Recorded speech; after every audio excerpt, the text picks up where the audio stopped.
Hello, and welcome to the CCF Online channel. We are excited for you to be part of another worship experience. We pray that what you learn here today will deepen your relationship with Jesus. Enjoy the message! Praise the Lord, praise the Lord. Alam niyo po ba kung bakit napakahalaga itong araw ng kalayaan na ito? Kasi whenever we celebrate the Independence Day, please remember or remind ourselves that God has given us the freedom to worship Him. Isipin po ninyo, sa ibang bansa, nagtatago sila sa pag-awit. Nagtatago sila, they could not even sing aloud. Kasi bakit? Baka sila po ay makulong at mahuli. But for us, we're so privileged that we can even gather in a nice place like this. Amen po? Isipin ninyo, you can sit comfortably, you can sleep while I'm speaking. That's a great freedom. Diba? Ang bait ng Diyos sa atin. But now, ito po ay, kaya po, let's really appreciate the goodness of God. When God gave us the independence as a nation, God also gave us the independence or the freedom to worship Him. Amen? Praise God. Palakpakan po natin ang Panginoon Diyos. Lord, thank you. Thank you, Lord, for the freedom. Now, let's continue po sa ating series. Ang series po natin ay Grow in Love. Kung naalala po ninyo, Grow in Love. Napaka-importante po ito sapagkat kung tayo po ay tunay na committed follower of Jesus Christ, ang isang katangian po na hindi mo pwedeng alisin ay ang issue ng pag-ibig.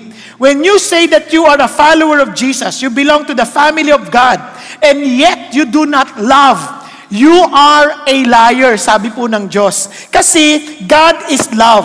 And we can love because the reason why we understand love, because this is love. He first loved us. Siya po ang unang nagmahal sa atin.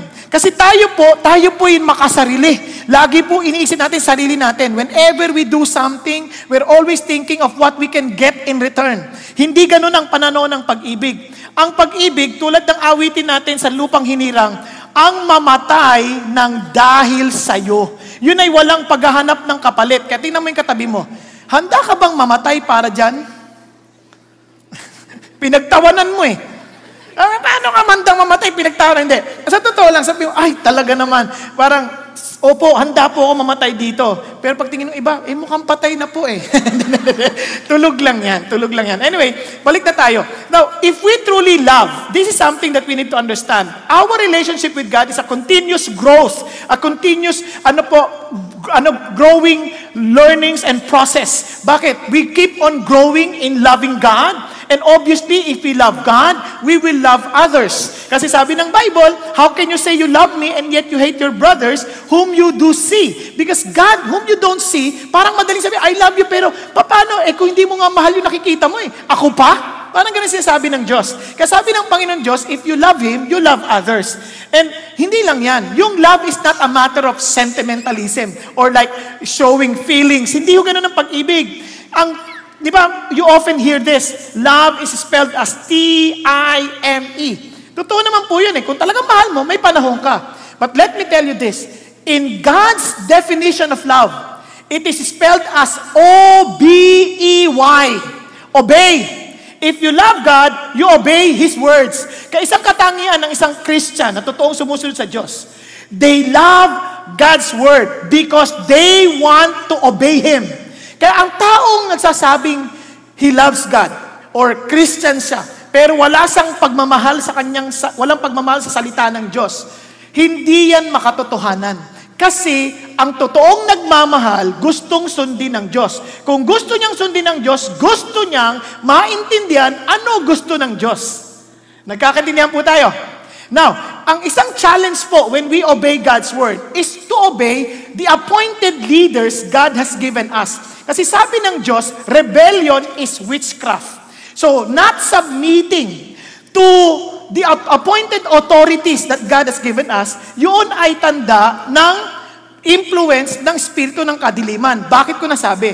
Kasi sabi ng Bible, in Ephesians 5, for example, verse 18, do not get drunk with wine, but be filled with the Holy Spirit. Sabi kasi, ulitin ko lang po, do not get drunk with wine, which leads to dissipation, but be filled with the Holy Spirit. At ang unang palatandaan ng filled with the Holy Spirit, wives, ang iyong appointed leader, ang iyong asawa, submit to your husband. Kaya kapag ikaw ay spirit-filled life, nagsasubmit ka sa asawa. Pag hindi ka nagsasubmit sa asawa mo, ano ibig sabihin nun? You are filled with what? Nako, ibang spirito. The spirit of demons. Sorry wag ka magalit, pero totoo yan. Yun ang galing sa Bible yun. Now, ang asawa naman na filled with the Holy Spirit, husbands, love your wives. Paliwanag yan. Ang lalaking hindi nagmamahal sa asawa at nagmamahal sa iba. Anong tawag dyan? Yan ay punong-puno rin ng kademonyuhan. Hindi, totoo lang. Kaya yun ang challenge ng Diyos sa atin. So even the children your appointed leaders are parents, then hindi lang yun. Yung parents, ang appointed leaders, of course, for every one of us, our government leaders. So we need to submit to them. In fact, sa Bible, you are not even allowed to speak anything against or anything that will destroy their names. Grabe, no? You will not speak anything bad against the appointed leaders. But why? Because we love God. Because we obey God's word. And if you obey God's word, look at this. If you truly belong to the body of Jesus Christ, the moment you accept Jesus Christ as your Lord and Savior, eto nangyari sa'yo, you became part of the body. So you volunteer to serve. You volunteer to serve. A person who does not care in serving other Christians, perhaps that person is not a Christian. Ba't ko nasabi? Nakakita ka na ba na nangati ang kaliwang kamay mo na yung kanang kamay ayaw gumalaw? Anong tawag dyan? Paralyzed. Either may sakit yan, hindi konektado. Tama ba? Pero if that is a healthy hand, obviously, pag nangati yung kaliwang kamay, kakamuti niya yan. At hindi siya pwede maging selfish. Kaya kahit sino sa atin, any part of the body, hindi mo pwedeng pagsilbihan lang sarili mo. Sige nga, subukan mo nga, kamutin mo ang kanang kamay mo na sariling kanang kamay, ganyan. Kamutin mo lang. Paano mo gagawin? You cannot do it. Kasi nga, you are not designed to serve yourself. You are designed to serve other parts of the body. Amen? Nagkakadinan tayo? Kaya, it's volunteer to serve. Now, as you volunteer yourself to serve, don't just volunteer alone. Understand that you have to engage the family. Engage the family in loving God. Engage the family in loving other people. Engage the family in obeying God's word. Engage the family in volunteering. Okay? Now, remember last week, sabi ni Pastor Peter sa atin, he emphasized this, that as we engage the family, we need to be proactive. We need to be practicing. Okay? Practicing. We model. Ano pa? We need to point them to God. Now, this is something important. Some people, they engage their family to sports, they engage their family to business. Hindi masama yun. But always understand this. That is just a means to an end. Nagkakandi yan? Hindi yan ang ending. Kasi bata pa lang tayo. O ikaw mag-aaral ka mabuti, kundi para kumita tayo ng maraming pera. Intindihan mo? Walang ganun, di ba? Tama ba? Walang magulang nagsasabi na magpakatamad ka. Wala. Ang gusto ng magulang, magpakasipag ka, para may kinabukasan ka. Pero oftentimes, our engagement is on the part of making sure of the future of the child. Pero kanino ba talaga ang future na yan? Saan nakasalalay? Sa Diyos. Kaya itong tatandaan natin, ang design ng Diyos ay para tayo sa Kanya. Now, listen to this. Ang problema, last week, sabi natin, magkukumit ako para ako sa Lord. Ang problema, magkukumit ako at I will engage my family. Hindi ko alam paano magsimula. Bakit? Ang dami natin pagkakamali. Sample lang ko kayo. Ako personally, kahit ako, pastor ako, kung meron man akong pakinabang ngayon sa biyaya ng Diyos, sa natutunan ko kay Pastor Peter, sa mga anak ko, ang dami ko pong pagkakamali dahil iba akong kinalakihan ko eh. Lumaki ako sa pamilya na ang tatay ko at nanay ko, we were trained to be independent. Bata pa lang kami, tinuruan kami, oy, huwag kayong umasa sa ibang tao, umasa kayo sa sarili niyong kakayanan. Kaya habang nag-aaral kami, meron kaming kanya-kanyang discarding kumita ng pera. Kaya bata pa lang kami, mga kapitbahay namin, kaya ako medyo asar din ako sa tatay ko kasi yung tatay ko ang daming anak.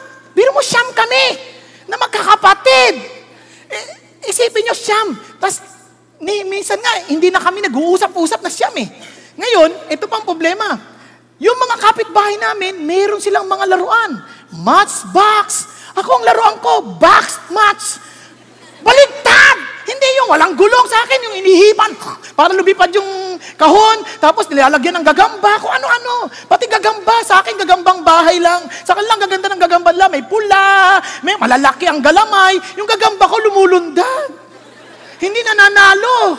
Kaya laging sinasabi, ba't naman ganito kami? Parang kawawa naman kami. Kaya, natuto ako dahil sabi ng Diyos, sabi ng tatay ko, pinanganak kang mahirap, di mo kasalanan. Mamatay kang mahirap, kasalanan mo na yan. Hindi niya sinabi, hindi niya kami tinuruan magnakaw. Kanya lamang, natuto ako dahil kailangan ko maging yumaman. Kaya ninanakaw ko yung matchbox ng class ng mga kaibigan ko. Nagnanakaw ko sa palengke, hindi kailangan turuan. Kaya bakit po? Kaya ngayon, ang tatay ko, ang training niya, mahigpit kasi sundalo siya eh. Natuto rin siya sa tatay niya. Yung tatay niya, pag nakita kang haharang-harang sa daan, ganito lang yan, tumabi ka nga po. Yung gano'n talaga, ang tapak, tumabi ka nga. Kaya yung mga bata, talagang bumapaligkwas. Ang tatay ko, natuto lang din doon. Kaya ang tatay ko parang magaling na table tennis player. Talagang nagta-top spin. Pong! Gaganyan yung ulo mo. Tong! Umiikot. Ay, nako. Kaya nung ako nag-asawa na, dahil Christian na ako, akala ko, wala na sa akin yun. Hindi po, lumalabas din. Gusto ko rin i-top spin yung anak ko. Kaya na may pigil na kasi Christian pero meron pa din. Kaya alam ko, tas sigaw. Dahil nasanay kami sigawan left and right. Yun lang, magtatawagan lang, sigaw pa rin. Alam nyo, ang tanong ko, if I engage my family, ang dami ko nang mali eh. How can I start? Hello? Paano kami magsisimulang pamilya? Tiyak ako, marami na rin sama ng loob ang mga anak ko sa akin. Maging ang asawa ko. Maging ang mga kapatid. Paano kami magsisimula? Ganon din ba ang tanong ng iba sa inyo? Nag-commit kami, tumayo nga kami. Kaya lang, wala rin eh. Malami na kaming mali eh. Paano? Kaya nga, yung topic na ito, napaka-importante. Tuturuan ko kayo paano magsimula. Kung paano rin kami nagsimula, hindi ko sinasabing perfect kami, pero kahit paano, nag-aayos. Naintindihan nyo? Nagkakaninan tayo. Kaya ito po, ano ang topic natin? Engage the family, choose to forgive. Pakiulit nga natin, engage the family, choose to forgive. Bakit choose to forgive? Bakit yun ang ating una? Now listen to this. Bago ka magpatawad, huwag mo munang isipin yung mali ng ibang tao. Ang una mong dapat makita, anong mali mo? Because the moment we come to God, as in a face-to-face encounter with the Lord, the first thing that God allows us to understand is for us to see ourselves as sinners. People who are needing correction. People who are needing to become new. Kaya nga, walang perfect sa atin. Kaya ang una mong gagawin, ikaw muna, bago mo ituro yung mali ng ibang tao to forgive them, una, makita mo muna yung mali mo. Nagkakaninan tayo. Kaya nga, ang sabi ng Diyos, ganito, para maintindihan natin. Kaya dalawang bagay ang ating tatandaan ngayong gabi. Ask and forgive. Okay ba yan? In order for us to practice, to choose to forgive, learn to ask for forgiveness and forgive. Okay ba? Nagkakaninan? Ask, forgive. Ask, forgive. Okay pa? Now, tuloy tayo. Simulan natin. Paano ba dapat nating ayusin ito? Unang-una sa lahat, understand the design of God for family. When He says, engage the family, engage in what? Now, listen to this. Nung tayo nilikha ng Diyos, ganito ang sabi ng Lord. Then God said, let us make man in our image, according to our likeness. Let them rule over the fish of the sea, and over the birds of the sky, and over the cattle, and over all the earth, and over every creeping things that creeps on the earth. Now listen to this. Nung nilikha ng Diyos ang tao, hindi siya naglikha dahil malungkot siya, o gusto niyang ipakita ang kanyang pagmamahal. Mali yun. Ang Diyos, alam niya nang magmahal. Bakit? Let us. He was not talking to the angels. Seemingly, hindi pa natin alam, na Genesis pa lang, but if we are to look at the scripture, we will understand that this refers to the God the Father, God the Son, God the Holy Spirit. So they understand how to love one another. My beloved Son, my Father whom I love. Pasin niyo yung mga love relationship na yun. So yun yung image na gusto niya ipakita. And not only that, He was creating, according to His likeness, to rule over. The ability to manage, the ability to choose, the ability to decide, the ability to rule. To lead. Yun ang idea ng Diyos. Now, tingnan nyo. Then God created man in His own image. In the image of God, He created him. Male and female, He created them. Kung para may sigurado natin tama yung naintindihan natin, hindi ito tungkol sa physical features. Kasi kung physical features yan, mali na. Tingnan nyo ha. Kasi naalala ko may nagtanong sa pastor eh. Pastor, ano bang anyo ng Diyos? Sabi ng pastor, ang Diyos ay may puwet. Sa lahat naman ng description, bakit kailangan puwet pa ang kanya ipagdiinan? Ngayon, ito na sabi niya. Tingnan, pastor, malabo naman yan. Ano namang may Diyos na puwet? No, tingnan ninyo. Kaya ang ginamit niya, God created us in His image. Tanong niya sa bata nagtatanong, may puwet ka ba? Meron po. O di may puwet ng Diyos? Mali yun. Bakit mali? Pag sinabing created in His image, hindi ito tumutukoy sa physical picture. Tingnan niyo kung bakit. And He created them male and female. Ano ngayon siya? Babae, lalaki? O, naintindihan niyo na? Nagkakaintindihan ba tayo? Tinulugan ninyo ako. Hirap mag-explain. Balik tayo. Kaya, dito, it's nothing to do with that. Ito ang sabi niya. God blessed them, and God said to them, be fruitful and multiply, and fill the earth, subdue it, rule over the fish. The idea, this creature that I created, male and female, they have the ability to love, they have the ability to lead, they have the ability to choose, to decide. Yun ang gusto ng Diyos. And sabi niya, be fruitful and multiply. Eh bakit? I want you to fill the earth with my image. Klaro ba? Kaya pinamumultiply, hindi para marami anak. Hindi yun ang issue. Ang issue is to fill the earth with the image of God. Okay ba yan? Now, imagine a world with God's image. Ibang-iba. Unfortunately, man fell. Nagkasala ang tao.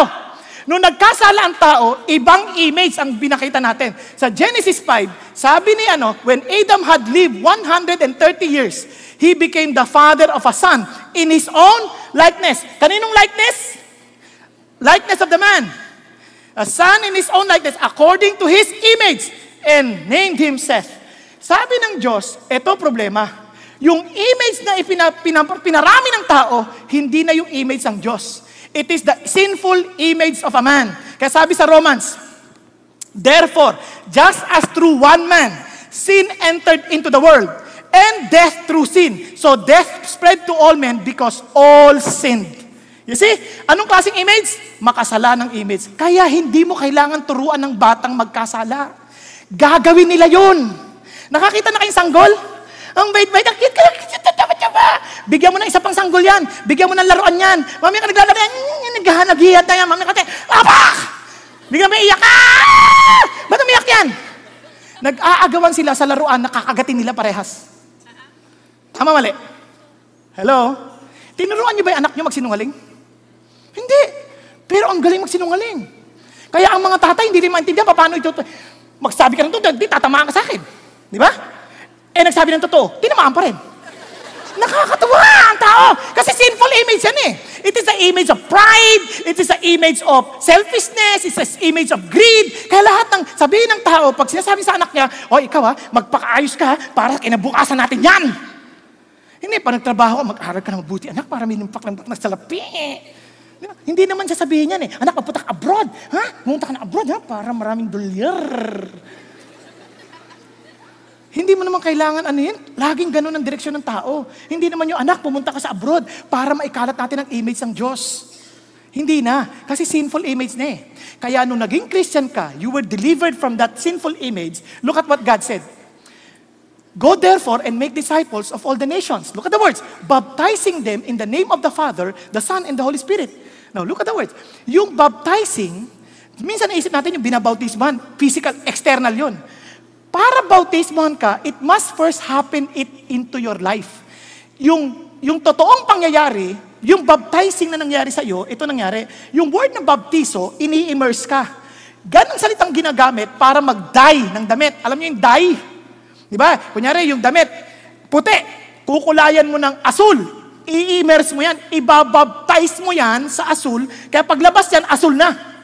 Now, when you say, baptize them in the name of the Father, you are immersing that person to have the image of the Father, the Son, and the Holy Spirit. Kaya ang idea, now that you have a new image, Bringing back to the very image of God. Go and make disciples. Make them once again be brought back to the very original design to be living in the image of God. Yun ang ating priority. Nagkakandihan. Anong relationship niyan sa asking? Anong relationship? Ito yon. Ito ang sabi ng Diyos. Para tayo ay magkaroon ng ganyang kabuhayan. Sabi ni Jesus, therefore as you have received Jesus Christ the Lord, so walk in Him. Para maging totoo yan, lumakad kang kasama ni Jesus. Para magsama kayo, you need to agree. How can two walk together if they do not agree? Ibig sabihin, para mag-enjoy kayo maglakad, bati kayo. Tama ba? Naranasan niyo ba mag-asawa? Sino mag-asawa dito? Naranasan niyo bang maglakad ng nagtatampuhan? Na parang ang layo-layo ng nilalakaran ninyo. Mula lang elevator hanggang sa pinto. Parang pakiramdam niyo, ang tagal-tagal ka. Dum mo. Diba? Parang kahit anong bilis ang lakad mo, parang ang tagal ng panahon. Pero if you're enjoying each other, naglalakad kayo, nag-i-enjoy kayo, andito na tayo. Ang bilis lang pala! Diba? Kasi nga, ang distansya na nilalakaran mo, dependent yan sa relasyon yung dalawa. Hindi sa kilometrahe yan. Mag-drive ka, halimbawa, mula dito lang hanggang sa bahay nyo, sabihin natin 1 kilometer lang, magkagalit kayo, parang 100 kilometro yun. Walang imikan. Di ba? Parang tingin sa relo, tagal ng biyahe. Pero kung bati kayo, kahit 100 kilometers yan, hindi nyo mamamalayan. Magsasabi pa kayo, ang bilis naman ng biyahe natin. Hindi na malayan. Tama? Hello? Andiyan pa kayo? Oh, good. Balik tayo ngayon. Sabi ni Jesus Christ, para mangyari yan, look at this those who have been chosen of God, holy and beloved. Pag sinabi mong holy and beloved, ikaw ay binigyan ng kalidad ng pagkatao that you are welcome to be with God. At hindi, no? You are holy. You can have an access to God at any time. Beloved, sobrang pinamahal. Put on a heart of compassion, kindness, humility, gentleness, and patience. Look at the words. Bearing with one another and forgiving each other. Whoever has a complaint against anyone, just as the Lord forgave you, so also should you. Di po ba't marami rin tayong reklamo sa kahit ibang tao? May reklamo ka ba sa traffic? May reklamo ka ba sa ibang pastor? May reklamo ka ba sa akin? May reklamo ka ba sa asawa mo? May reklamo ka sa kapatid mo? May reklamo ka sa kasama mo sa trabaho, sa eskwelahan? Ano sabi ng Diyos? Forgive each other as the Lord forgave you. Now listen to this. Ito ang sabi ng Diyos, itong kailangan mo. Para maayos yan, dapat mong maintindihan, before you look at others' mistake, always understand, ikaw may problema. Ito ang ating sitwasyon as human beings. For I know nothing good dwells in me. Walang mabuti sa atin. That is in my flesh. For the willing is present in me, but the doing of the good is not.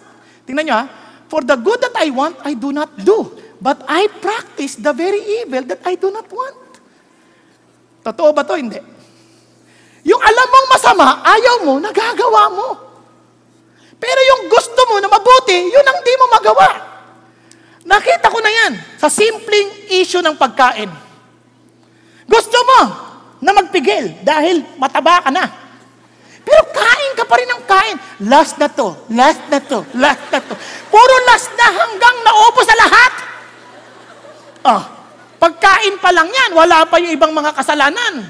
Yung iba nga mag-boyfriend, ayoko na to, ayoko na magkasala, ayoko na. Kita naman kayo ng kita. Di ba? Meet kayo ng meet.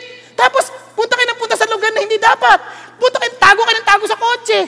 Tapos sabihin nyo, ayoko na. Kaya ng kasalanan natin, yung ayaw natin, ginagawa natin. Tama, mali. Hindi nagsisinungaling Bible eh. Look at this. But if I'm doing the very thing that I do not want, I'm no longer the one doing it, but sin which dwells in me. Para tayong mga patay. Yung wala tayong desisyon. Kaya sabi ng Bible, look at this. When you were dead in your transgressions, look at the word. Dead in your transgression. Pag sinabi mong patay, wala kang desisyon. Kaya iba, nagkataka ako, ba't kayo takot sa patay? Iba takot sa patay. Wala na magagawa yun. Paano kung bumangon? Hindi patay yun, buhay yun, bumangon eh. Diba? Ang patay, wala nang choice. Hatakin mo yan, wala magagawa yan. Meron ka naman nakitang hinatak na patay. Aray. Wala namang ganun eh. Pag patay, gaganon na, susunod lang yan. Walang desisyon yan. Yun ang eksakto. We are dead in our transgression, di tayo makahindi. Anong ginawa ng Diyos? He made you alive together with Him, having forgiven us. Look at the words. All. Some, all. Few, no, all. Our transgressions. Ilang kasalanan ang pinatawad niya sa'yo? Lahat. Naihingi mo ng tawad lahat? Hindi. Nailista mo lahat? Hindi. But God has forgiven all. Nagkakatindihan? Minsan kasi ganun tayo eh. Kailangan humingi ka mo ng tawad ng lahat bago kita patawarin. Excuse me. Kahit sa Diyos, hindi mo nahingi lahat ng kasalanan mo. Sino sa inyo nakahingi ng lahat ng kapatawaran sa Diyos? Ni hindi mo na nga maalala lahat ng ginawa mong kasalanan eh. Ni hindi mo nga naisip na kasalanan pa lang matulog sa service. Ay, hindi, sorry. joke. Di ba? Minsan nga akala mo hindi kasalanan pala eh.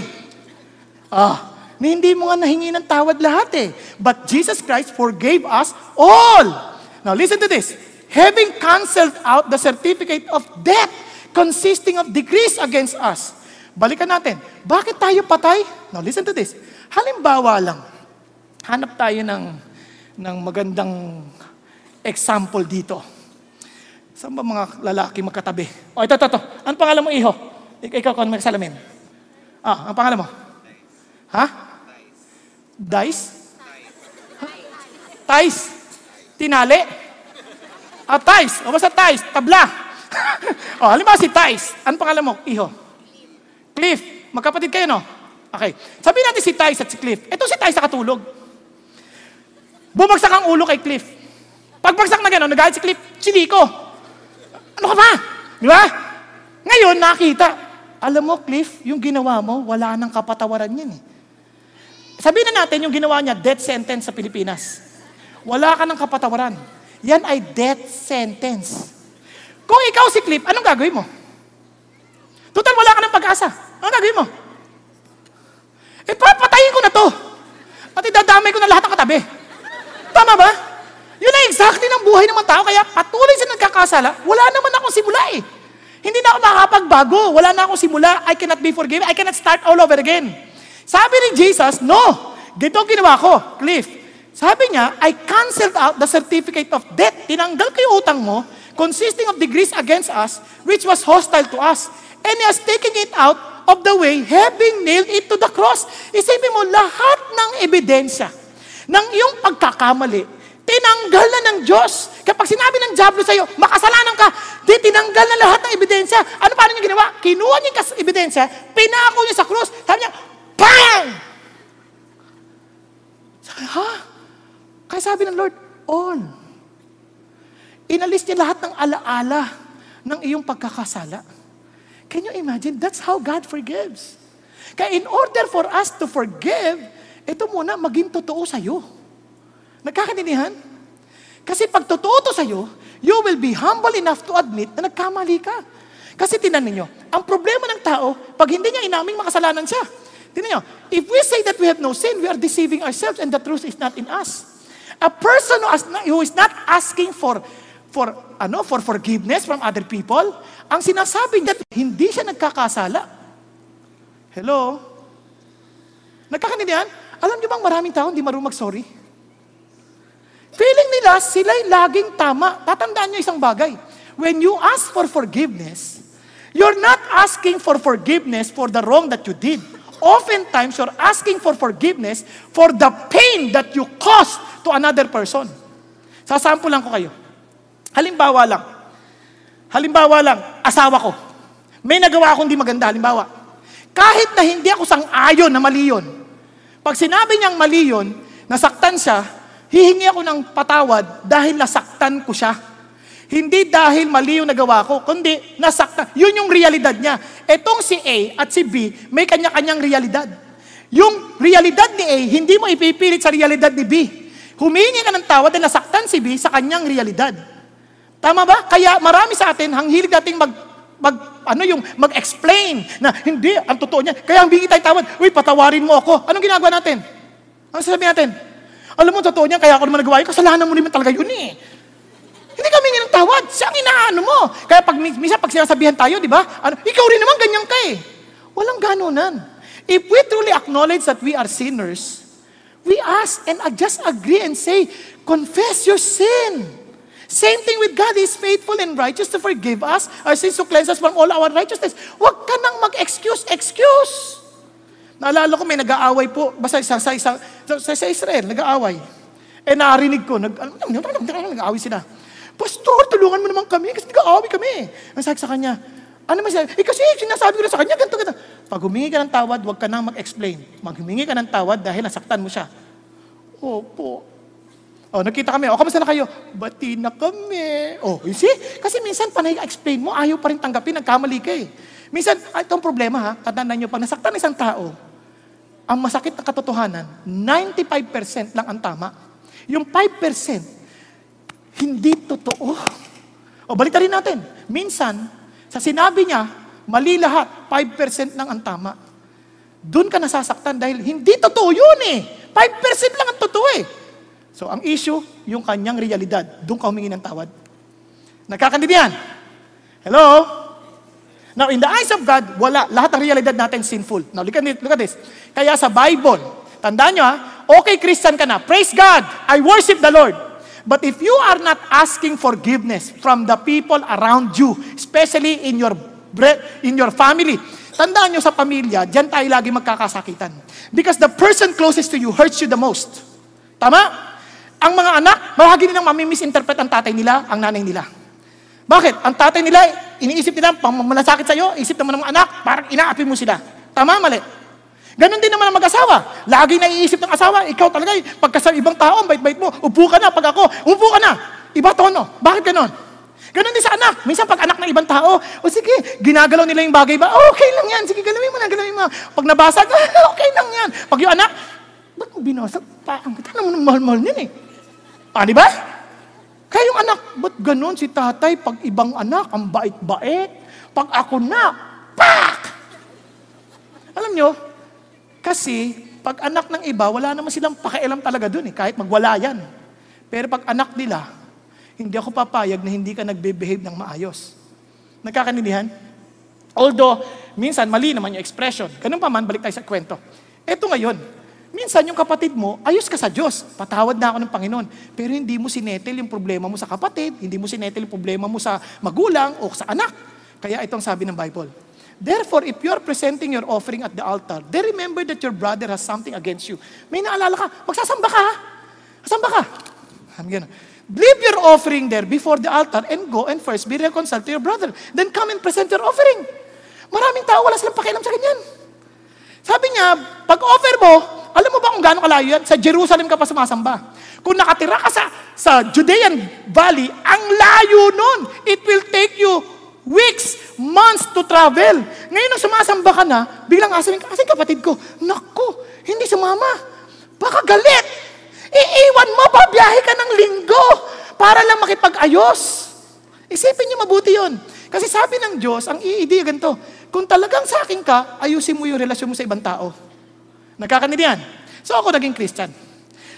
Nalipat ako sa CCF. Ito problema. In one of the family retreat that we attended, siyempre may mga kamarinig mga principles na talagang ang daming pagkakamali. So nagkaroon kami ng chance to ask for forgiveness from one another. Di sabi ko sa mga anak ko, patawarin, how can I be a better father to you? Siyempre, paano ako maging mabuting tatay sa'yo? Normally, kapag ganyan, ina-expect mo, okay lang, dad. Alam mo, iba ka, you're cool, you're handsome. Siyempre, sorry, mali. So, ito na. Sabi ng anak ko, pwede namin sabihin kahit ano? Siyempre naman, hindi ako iimik, basta I will listen. Nagsalita na sila. Maniwala kayo. Ang sakit. Parang lahat gusto ko silang palayasin. Sa isip-isip ko, ang kakapal ng mukha ninyo, ha? Pagkatapos ko kayong pakainin, pagkatapos ko kayong alagaan at mahalin, gaganyantin nyo, kakapal ninyo. Siyempre, nangako kung di ako iimik, kaya sabi ko, nilulunok mo lahat. So sabi ko, patawarin niyo ako, hindi ko alam na ganyan ako. Patawarin niyo ako, iyakan kami. So normally, ganyan ang nangyayari. Akala mo okay ka na eh. Until you ask for forgiveness. Look at this. Don't explain anything anymore. That is the reality. Hindi yung, ganun din naman kayo Ganun naman pinagagawa niyo sa akin Wala nang ganunan. One at a time. Huwag yung pag sinabihan ka ng asawa mo, ganun ka rin naman na. Walang ganon. Makinig ka lang, ganun ba? Sorry. Kaya minsan, tinanong ko yung asawa ko, paano ako magiging mabuting asawa sa'yo? Ay, ayoko na, magagalit ka lang. Ba't naman ako magagalit? Akala mo sa akin, ha? Nagalit na nga. Nagalit na nga. Kakahiya. Pero, oo nga, no? Ganun pala talaga ako. Saka mo lang nasasalamin. Ulitin ko, as I ask for forgiveness, it doesn't mean I became perfect right away. Kaya nga, ang sabi ng Diyos, listen to this. Tingnan nyo ha, nakakatuwa. Pati sa paghingi ng tawad, kinahanap ng Diyos yun. But when he came to his senses, he said, how many of my father's hired men have more than enough bread, but I'm dying here with hunger? Diba? And sabi niya, I will get up into my father and will say to him, Father, I have sinned against heaven and in your sight. Now listen to this. When you are sinning against anybody, don't you ever think that you're just sinning against that person. You're sinning against the Lord. Okay, if you're sinning against your wife, against your spouse, against your husband, you're sinning against the Lord. Hindi yan sa isa't isa lang. Okay? Now, listen. Nasabi niya, I'm no longer worthy to be called your son. Make me as one of your hired men. Yun ang repentance. Yung parang, I am always at the mercy of the person forgiving me. Kaya sabi niya, so he got up and came to his father, but while he was still a long way off, his father saw him and felt compassion for him and ran and embraced him and kissed him. And look at this. And sabi niya, and the son said, Father, I have sinned against heaven and in your sight, I'm no longer worthy to be called your son. Ito ang totoong paghingi ng tawad. You are at the mercy of the person offended. Di ba? Minsan humingi tayong tawad. Ano ka ba humingi ng tawad eh? Ayaw ko makinig. Ano ka ba? Arte mo ah. Di ba? May mga ganon. Yung mga lalaki, nandaya. Naging, ng babae sila. Tapos hingi ng tawad sa babae. Ano ka ba? Humingi na akong tawad. Kala ko pinatawad mo na ako. Ba't di ka pa rin nagtitiwala sa akin? Guys, you bear the consequence. Yun ang totoong paghingi ng tawad, hindi yung nagmamalaki ka pa. Talagang ganun. Sometimes it takes time to be trusted again. But forgiveness is already there. Nagkakanindihan tayo. Huwag kayong magalala, mamaya pag-usapan natin pa paano magpatawad. Pero ganun pa man, doon ka muna, kaya naalala ko, ako, mainit yung ulo. Dito asawa ko. May ginagawa ako, mamaya lumapit. Biglang tumaas ang boss ko, siyempre, gulit yung asawa ko. Parang wala naman siya ginagawa masama. Bigla lang siya nasigawan. Umakyat, siyempre, bothered ka rin. Pag-akyat, sabi ko sa asawa ko, binuksan ko yung TV, parang kunwari walang nangyari habang nagpa-plancha siya. Habang nagpa-plancha ganyan. Sweet, tingnan mo. Alam mo, babae, pag galit ha, nagsasalta ng iba't ibang wika yan. Ibig sabihin, hindi mo naintindihan yung sinasabi niya. Kailangan mo ng gift of interpretation. Pues patay ito, galit. Nagpa-plancha. Siyempre, huwag kang lalapit. Humingi ng tawad habang nagpa-plancha. Kasi kahit anong bait niyan, baka maitaas ang ganyan. Di ba? Siyempre, mga defensive din yan. Kaya, naghintay muna ako, tumigil muna magplancha, di ba? Hintay muna. Tapos, lapit ako, sorry na. Hindi pa rin. Siyempre, speaking in tongues naman, no? Sabi ko, patay na to. Di, eto na. Nung hindi ko na alam, Lord, pray na ako, Lord, talaga nagkahamali ako. Paano ba ako hingin ng tawad sa asawa ko? Hindi ko talaga alam. Alam nyo, siyempre, at her mercy na ako. Bigla ako kinantahan, sabi ko, anong kailangan kong gawin upang mapatawad mo? Yan ang gusto ko! Maglinis ka! Wala akong choice. May kasalanan ako. Naglinis ako. Hindi pa yung sabihin, ano ba? Mag-utos ka na ng iba. Hindi pwede. Ikaw nagkasala eh. Yun ang paghingi ng tawad. Yung parang hindi na nga ako karapat-dapat talaga eh. Kasi iba sa atin, hindi tayo marunong humingi ng tawad. Kaya hindi tayo makapagsimula. Nagkakaintindihan? Now, kaya paano naman nung humingi ng tawad? Forgive. Kung ikaw din, siyempre, habang humingi ka ng tawad, minsan, iniisip na yung mga mali nila. Iniisip mo na yung mga sakit din na naranasan mo mula sa kanila. Kaya gusto mong bawian agad. No, forgive. Bakit? Paano mag-forgive? Tingnan ninyo. Kaya engage sa family as in choose to forgive. You have to choose to forgive. Tingnan nyo to ha. Sa Romans 5:10, si Jesus Christ, while we were God's enemies, can you imagine? Enemies. Kaya sabi niya, love your enemies. Tayo enemies, we were reconciled to Him through the death of His Son. How much more, having been reconciled, shall we be saved through His life? Kahit kaaway mo pa yan, hindi na yan issue. Ang issue, forgive. Now, listen. Naging issue yan. Tingnan mo ha, si Peter. Peter came and said to him, Lord, how often shall my brother sin against me? And I forgive him. Up to 7 times? Alam niyo naman panahon na yun. Alam niyo, yung tanong na to, it reflects the reality of the issue of forgiveness. Talagang, para tanungin niya si Jesus, talagang nangyayari ito. During that time, para sa mga Romans, to forgive is not manly. Hindi mukhang lalaki yan, hindi macho yan pagka nagpatawad ka. Kaya sa kanila naman, 3 times lang pwede magpatawad. 3 strikes, out. Ganun na. Basta nakatatlong beses ka na, tapos ka na. Hindi ka na mapapatawad. Si Peter, medyo merciful ng konti. Lord, 7 times? Nagulat siya. Ang sagot ni Jesus, Jesus said to him, but I do not say to you up to 7 times, but up to 70 times 7. 70 times 7? Eh kung hindi marunong mag-compute si Peter, ang dami! Nakuha nyo, anong ibig sabihin ng 70 times 7 principle? Magbibilang ka hanggang 490 times? No. Ito yung principle. Ginawa niya ng kwento, ng talinhaga or parable. For this reason, the kingdom of heaven may be compared to a king who wished to settle accounts with his slaves. When he had begun to settle them, one who owed him 10,000 talents was brought to him. 10,000 talents? Naintindihan niyo ba yung 10,000 talents? Ang 10,000 talents, just too easy to compute in our mind, around 10 billion pesos. Daming laway ha? 10 billion pesos. Isipin nyo, paano mo babayaran yon kung slave ka? Ang slave, wala kang ang pag-aari. Paano nagkautang to ng ganito? 10 billion pesos. In other words, when you say 70 times 7, you are owing the master beyond your ability to pay. Yung pagpapatawad, beyond, kasi madali magpatawad kung simple lang yung problema. Like, na-late lang siya. Papatawarin kita, na-late ka sa usapan natin. Madali yun eh. Pero kung ni-rape yung anak mo, paano naman yan? Lagpas-lagpas na yan.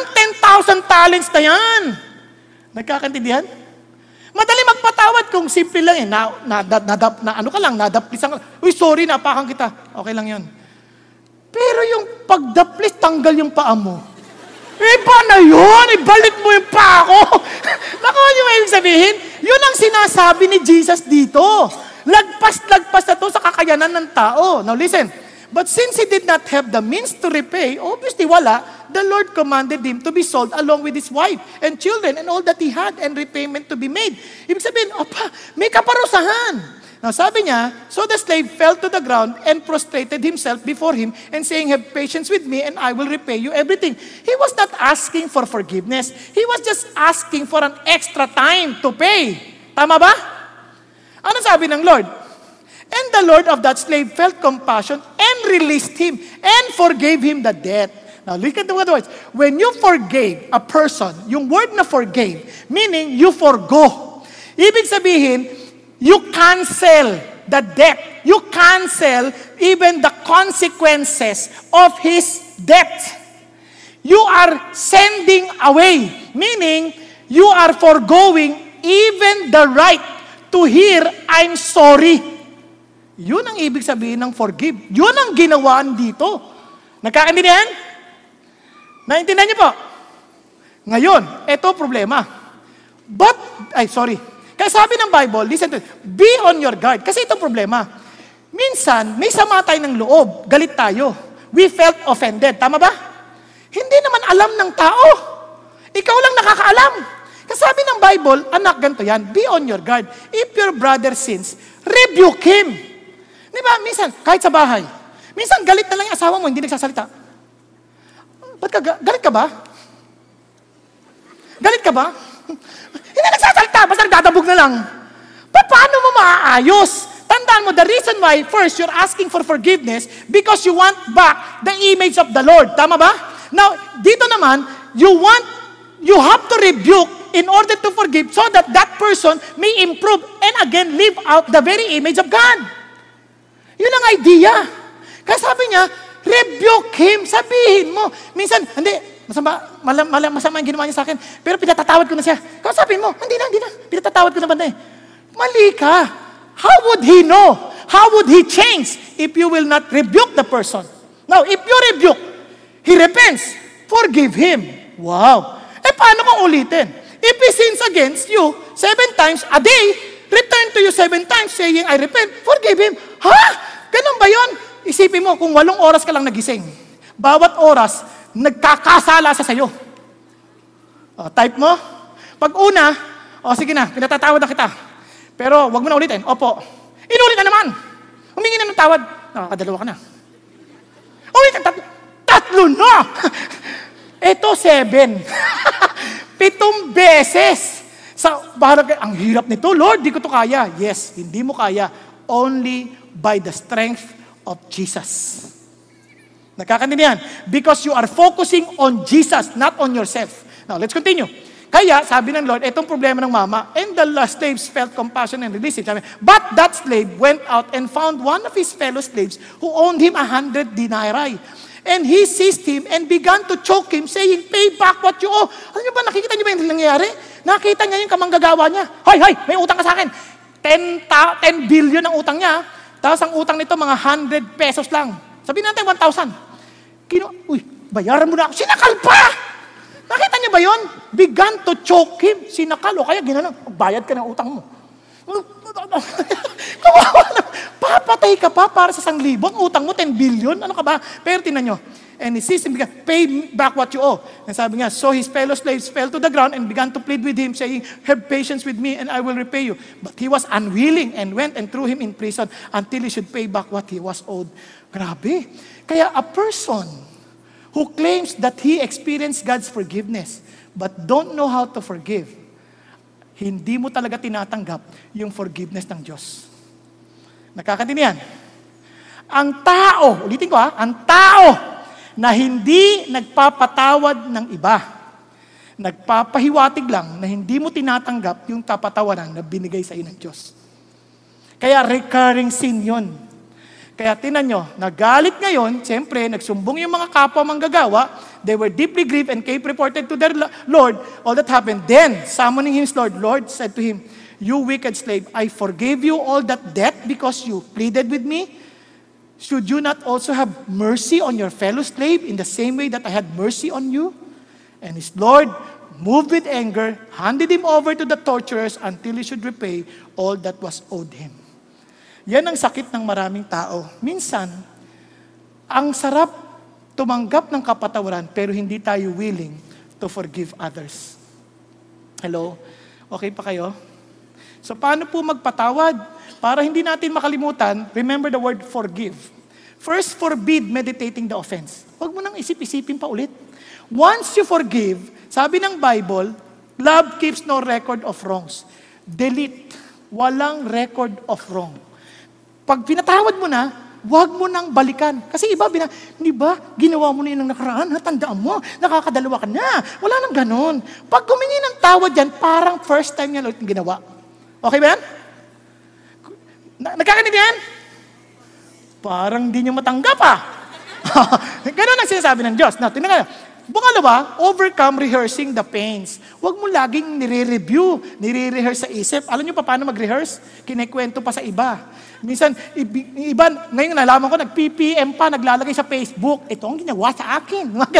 Naku, alam nyo, nire-rehearse nyo yun. Dapat tapos na yan. Paano? Sabi nga nila, set guard over my mouth. Oh Lord, keep watch over the door of my lips. Lord, bantayan nyo ako kasi magkikwento ko Kaya pangalawa, repeat the scripture in your mind para matabunan yan. I-memorize mo yung scripture. Hatred stirs up dissension, but love covers all wrongs. Now, ito pa isa, give your situation to God. Ibigay mo na sa Diyos. Galit ka, Lord, yung asawa ko po, lagang ang kulit lang, bababae pa rin. Ibigay mo na. Malay mo, kunin siya ni God agad. Di ba? Ang Diyos naman, nakikinig sa prayers. Kaya ibigay mo na sa Diyos, huwag ka nang gumante. Tama? Ngayon, kapitbahay mo, Lord, kalaking kapitbahay, ibigay mo kay God. God has a way of dealing with that. Basta ibigay mo na. Kaysa dala-dala mo, wala ka namang magawa. Bigay mo na sa Diyos, may magagawa pa siya. Okay ba yan? Kaya sabi ng Bible, si Jesus mismo, when they hurled their insults at Jesus, Jesus did not retaliate. When he suffered, he made no threats. Instead, he entrusted himself to him who judges justly. Amazing. Kaya intercede on behalf of your offenders. Pag-pray mo sila. Pag-pray mo yung mga nakasala sa'yo, nasaktan ka, pag-pray mo sila. Ano pag-pray mo? Pagpalain sila ng Diyos. Hindi yung Panginoon, tamaan sila ng kidlat. Huwag ganun. Lord, pagpalain mo sila. Hindi yung, Lord, pagpalain mo siya, buhusan mo siya ng sako-sakong tig sa 10 piso. Di patay din yun. Huwag, pag-pray mo, na i-bless siya ni God na hindi ka na niya maalala. Naintindihan niyo po? Ngayon, kaya sabi ng Bible, that I should sin against the Lord by failing to pray for you. Pagpe-pray mo. Si Samuel, nasaktan siya sa mga Israelites, pero sabi niya, pagpe-pray ko pa rin kayo. Now, value to be a blessing. What you can, kailangan makaganti ako, I should get even. No, be a blessing because it's better to give than to receive. Amen? And finally, extend God's grace, mercy, and forgiveness. It is not your grace, it is not your mercy, it is not your forgiveness, but God's forgiveness in you. Okay? Kaya sabi ng Bible, so as those who have been chosen of God, bearing with one another, forgiving each other, whoever has a complaint against anyone, just as the Lord forgave you, so also should you. Because God is full of compassion and mercy. Now, let's hear from our brethren. Hindi lang siya pwede ngayong hapon to testify with us. Paano yung nangyari because of Christianity? Nagkaroon ng kapatawaran and they were able to engage sa family. Let's watch.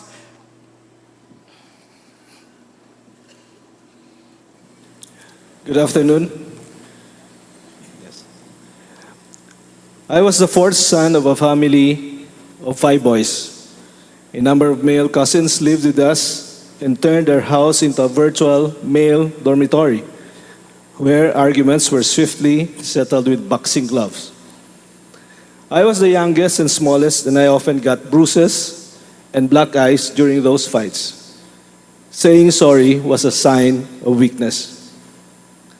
Growing up in an all-male environment, I experimented on sexual promiscuity at a young age. I thought women were to be desired for sheer pleasure. We had a religious environment, but was taught that God was a cosmic punisher and that I had to be good so as not to get axed by His anger. I viewed God as I did my earthly father, someone distant and to be feared. I eventually got married and raised a family. I thought I was a responsible husband and father. I provided well for my family's physical and emotional needs, and I made sure we attended church regularly. I felt all this justified my vices of booze and women. Extramarital sex was casual, and I saw nothing wrong with it. In fact, I often went to brothels and prostitution dens for relaxation with my buddies. Nothing wrong with that, they would say. Their advice was simple. Do not get caught, but once caught, deny. But something happened in 2004. I observed that my wife was starting to read the Bible. I came to know the Lord in 2004 through a friend who pursued me and my husband in prayer for an opportunity to share the gospel. She would send us CCF Chronicles. She sponsored us to couples retreat, which we never attended. Finally, just to get it over and done with, I agreed to meet with her for breakfast. She shared the gospel to me, but at the time, I thought I was doing okay, since I was religious and went to church regularly. But prayers were definitely more powerful than my spiritual pride. Soon after, I attended CCF anniversary worship service and every Sunday service thereafter. I started attending Bible studies and was mentored by my friend. Little did I know that God was already preparing my heart for the big one. The following year, exactly 13 years into marriage, I visited an obstetrician friend due to a lesion and a fever. My world literally crumbled when she told me that I contracted sexually transmitted disease. I was shocked and couldn't believe what I just heard. Immediately, I called my husband, who was then in Bacolod with our 3 children, and straightforwardly asked him if he ever slept with another woman. After a long pause, he said, yes. Since we were both doctors, I instinctively blurted out, then we should both get treated immediately. I will fly into Bohol tomorrow. I felt a big lump on my throat when I was asked that question. My initial response was to lie blatantly and say no. But I was already caught red-handed with the evidence. I angrily asked myself, how could a physician like me, who professed to heal and comfort, cause such pain and suffering to the very person I committed myself to love and care for the rest of my life? Guilty was my verdict. Like a common criminal resigned to the gallows, I was ready for the consequence. Because of my infidelity, I felt I had lost my wife's trust and love forever and was looking at the breakup of our marriage. Alone with my wife in our hotel room, I felt I was that little boy again with the boxing gloves, punching and crying incessantly. Come on, give it all you've got. I deserve it anyway. On the other hand, I was on my knees, begging for my wife's forgiveness. I did not know what to make of it.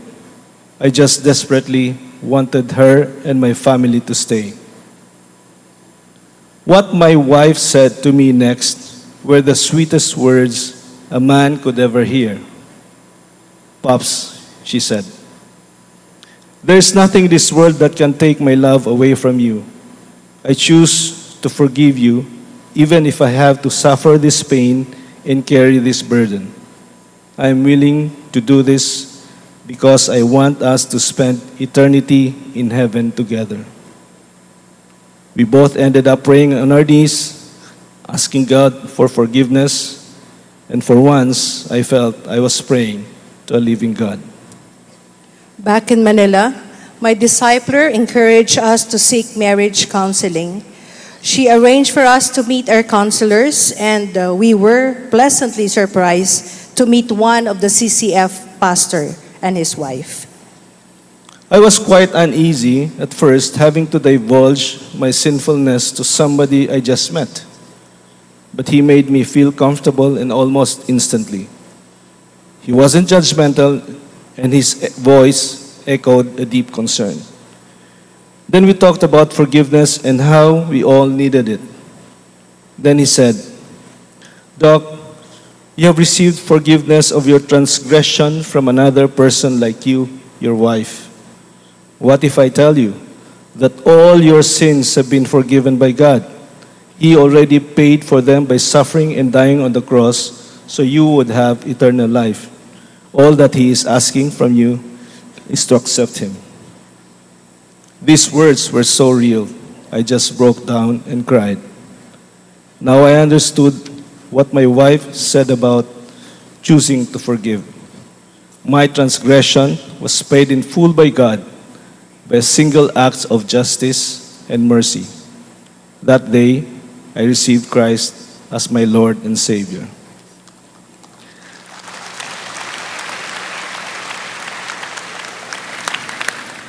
Love more than hatred, trust over doubt, forgiveness over anger. These were exactly what I felt for my husband. But somehow I was uncertain if what I was feeling for him was genuine. I knew it was not coming from me. So I asked the pastor's wife, what if I wake up one day not wanting to forgive my husband anymore? Then she lovingly reminded me, Ichu, you cannot possibly give away something that you do not have. At that instant, I knew I was truly a child of God. Having received God's forgiveness for my sins, I was able to forgive my husband through the power of the Holy Spirit.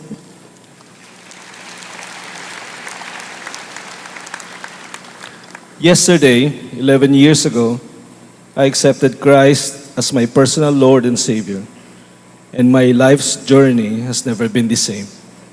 Galatians 2:20 says, For I have been crucified with Christ. It is no longer I who live, but Christ lives in me. So I live in this earthly body by trusting in the Son of God who loved me and gave Himself to me. Today, my wife, together with our 3 children, Nicolo, Grace, and Rafael, honor and worship our one true God as a family. We're Doctors Rene and Ichu Catan, a living testimony of God's perfect love and unconditional forgiveness. To God be all the glory and praise. Amen. Hindi madali yun, para sa babae. Pero alam nyo, it's only by the grace of God that she was able to forgive the husband, which eventually led for the husband to become follower of Jesus. Amen po? And the whole family. Yun ang idea. Forgive and engage the family. Now listen to this. Kaya papapansin nyo po, forgiveness is a choice. It is a choice. It's not based on feelings. It is obedience to what God is telling us to forgive just as Christ forgave us. And it is for our own good. Alam niyo po ba, nagpatawad ka, pinalalaya mo yung sarili mo. Sabi nga ho ni Dr. Jeffrey Sutton, as quoted by Pastor Ricky this morning, unforgiveness brings higher physiological activity. Look at the words. Facial muscle tension, heart rate, blood pressure. Ano sinasabi niya? Kapag ikay may galit, nakaka-high blood ka na, nagkakaroon ka pa ng mabilis na pagtibok ng puso, at mukha mo, mukhang pasas. Di ba? Tense eh. Nagkakaintindihan? Sabi niya, if you want to really experience the joy, sabi niya, learn to forgive. So sabi niya, forgiveness is a conscious decision not to hold the sin against the person anymore, nor to make them suffer for their wrongdoings. Now listen to this. The key to forgiveness is first experience God's forgiveness and His gift of grace, which is eternal life. Pag-isipan nyo, hindi ka magpapatawad, sandali lang yan, buhay sa lupa. Ang atin, pang-eternal. Amen po? Alam niyo, minsan akala natin kasi ito lang blessing natin sa Diyos. Akala natin minsan matagal pang buhay nating lahat sa lupa. Hindi totoo yun. Isang mama nasa ospital na atake sa puso. Alam mo, request sa nurse habang nasa ICU, please, give a call to my daughter. Ito yung number. And sabi niya, hindi pa makapag-intay. Sabi niya, please give me a paper. Nagsulat. Tapos tumawag sa anak. Sabi niya, this is so and so. This is the nurse of this hospital. You see, your dad had a heart attack, but he's stable now. But sabi niya, please tell my dad. Please tell my dad to wait, not to die, please. No, he will not die. He's stable now. Sabi niya, you see, 1 year ago, we had a fight. I told my dad, the last word I told my dad was, I hate you. I hate you. Ganun daw. Sabi niya, but I really love him. You see, it was just a misunderstanding, but I need to talk to him. Ganyan. So, I will go there. Please tell my dad I will go there. Alam nyo, habang kausap niya at pagbaba ng phone, nagkaroon ng emergency sa room na yon, sa room 712. Tapos pagpunta nila, pinapump na sabi ng nurse, please, huwag kang mamamatay. Yung anak mo darating, huwag kang mamamatay, anak mo darating. So, dinala yung doktor. Alam mo yan, what? Gumagana, di ba? Wala. Namatay din. Saka naman dumating yung anak. Sabi nung doktor, your dad is gone. Iyak ng iyak yung nurse. Sabi niya, no. Tapos alam niyo po, buti na may liham na iniwan. Sabi niya, I know that you love me and I have forgiven you. I love you so much. Sa dad. Pero, iintayin mo pa ba yun? Iba nga, wala nang chance eh. Iintayin mo pa ba yun? Be reconciled. Choose to forgive and engage the family in serving the Lord. Friends, forgiveness includes accepting the consequences of the offense and trusting God to cause everything to work out for your good and the good of others. So let me repeat. What is forgive? Forbid meditating the offense. Overcome rehearsing the pain. Repeat the scripture in your mind. Give your situation to God. Intercede on behalf of your offense. Value to be a blessing and extend God's grace, mercy, and forgiveness. Alam niyo, tuwan-tuwa ako sa equation binigay ni Pastor Ricky kaninang umaga. Kasi itong forgive, adapted lang po yan sa author na pangalan ay June Hunt. Although iniba ko na po yung mga words, pero adapted po yan doon. It was not original. Pero ito po, sabi ho ni Pastor Ricky, this is Jesus' formula. 1 cross, 3 nails equals forgiven. Wag who forgives. Utang yun. No. Hindi installment ang request. It's a total cancellation of debt. Amen? Tayo pong lahat ay yumuko at pumikit. Kapatid, do you really want to engage your family? Why don't you choose to forgive? First, acknowledge. Acknowledge your wrongdoings. Ikaw muna. Let it start with you. Mapatatay ka, mapananay ka, mapaanak ka, let it start with you. Since God has already forgiven you, go and be reconciled to your relatives, to your loved ones, to your family. Ask for forgiveness. Now, you may be hurt again because we're human. They may hurt you again. But keep on asking for forgiveness. Don't give up. And always choose to forgive when you are hurt. You cannot choose to forgive if you are not willing to humble yourself, to ask for forgiveness before God and before other people. Friends, we are not perfect. But God wants us to bear His image. The image of love. The image of the ability to choose the right path to travel on. God wants you to spread His image that people all over the world will also acknowledge their need to follow Jesus faithfully. Ang tanong, are you willing to humble yourself? Are you willing to humble yourself before God and before other people? It is for your own good. And also be willing to extend the same forgiveness to others. Father in heaven, I thank you that you know everyone in this auditorium. Lord, I pray to allow every one of us to be humble enough to acknowledge, Lord God, our need of forgiveness and also to help us extend the forgiveness that we have received from you to those who have offended us. Father God, thank you that it is only by your love that we can really love others unconditionally. Father in heaven, I pray that even if they will not accept our forgiveness, our hearts will always be open to love them and to always extend help if necessary, for we have given them to you.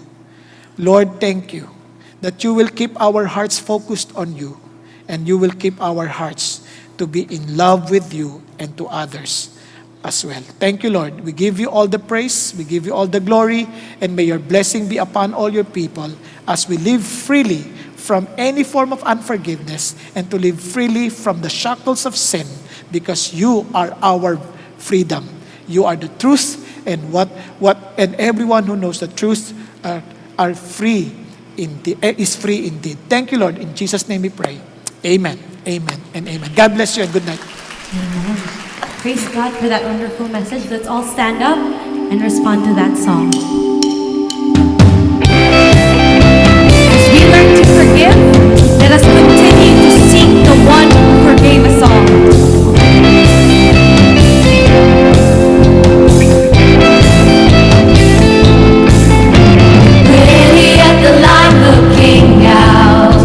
Looking out to all that's ahead. When every heart confesses your name, we're pressing on towards that day.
sanctuary.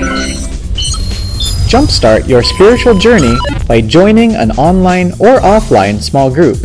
Go to ccf.org.ph/dgroup. Worship together with us via live stream here at 9 a.m., 12 noon, or 3 p.m. Philippine Standard Time. Join us at stream.ccf.org.ph. Want to find a CCF near you? Check us out at ccf.org.ph/locations. We are so excited you were able to join us today. God bless and see you next time.